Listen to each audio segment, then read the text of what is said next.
મોરબીમાં આદરાણા ગામ ખાતે આવેલ સિરામિક ફેક્ટરીમાં માલિકની દાદાગીરી કે જાણી જોઈને બેદરકારીની દાદાગીરી અને નિષ્ફળ જીપીસીબીની કામગીરીનો ભોગ હવે ખેડૂતો બની રહ્યા છે। મોરબી જિલ્લામાં પ્રદૂષણનું પ્રમાણ વધી રહ્યું છે, તેમ પાણી, હવા, ધ્વનિ પ્રદૂષણની માત્રા વધી છે, ત્યારે કેટલાક કારખાનેદારો વરસાદી પાણીના નિકાલ સાથે કેમિકલયુક્ત પ્રદૂષિત પાણી વેડાવી દેવાતા હોય છે અને ખેડૂતોના ખેતરને નુકસાનકારક છે। હાલ પડી રહેલા માવઠાના વરસાદી પાણીના નિકાલમાં કેમિકલયુક્ત પાણી વહી ગયું છે, ત્યારે ખેડૂતોને નુકસાન પહોંચ્યું છે, જેને પ્રદૂષણ નિયંત્રણ બોર્ડમાં લેખિત રજૂઆતો કરી છે, પણ તેમનું કોઈ પરિણામ આવ્યું નથી તેવી ઘટના સામે આવી છે। મોરબી જિલ્લામાં આવેલા આદરાણા ગામે આવેલી સિનોક્સ વેટ્રીફાઈડ ફેક્ટરીના માલિકોની દાદાગીરી કે જાણે જોઈને બેદરકારી દાખવવામાં આવી રહી છે તેવો સવાલ ઊભો થયો છે।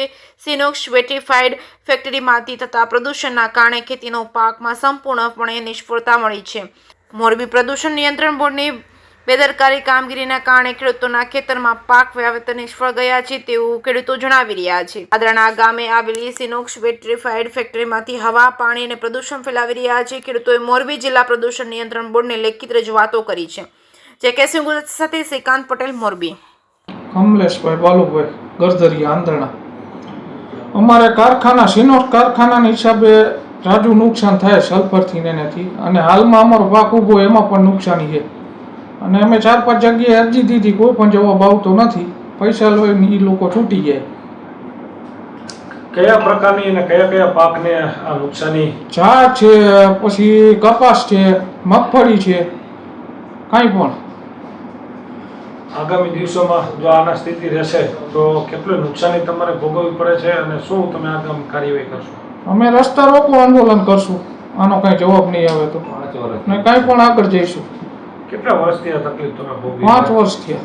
ચિરોડિયા રમેશભાઈ વેલાભાઈ, મારું ગામ સમલી। હું આંજણાના સર્વે નંબરની વાડી ઉધડ રાખીને વાવું છું। 10,000 રૂપિયા સાહેબ હું ઉધડ દઉં છું, પણ તોય છતાંય આ પાકને નુકસાની આવે।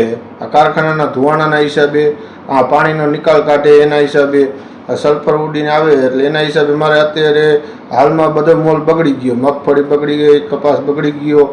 મેં એ લોકોને વાત કરી તો એ લોકો કોઈ જવાબ દેતા નથી મને, એટલે એના હિસાબે અમે મામલતદારે પીપીસીબીમાં અરજી કરી તો એ લોકોએ કોઈ કાંઈ જવાબ નથી આવ્યો। એ લોકો આવીને જતા રહી, એમ કે અમે અમારી રીતે વાત ચાલુ, કોઈ કાંઈ રજૂઆત અમારો જવાબ નથી આપતા।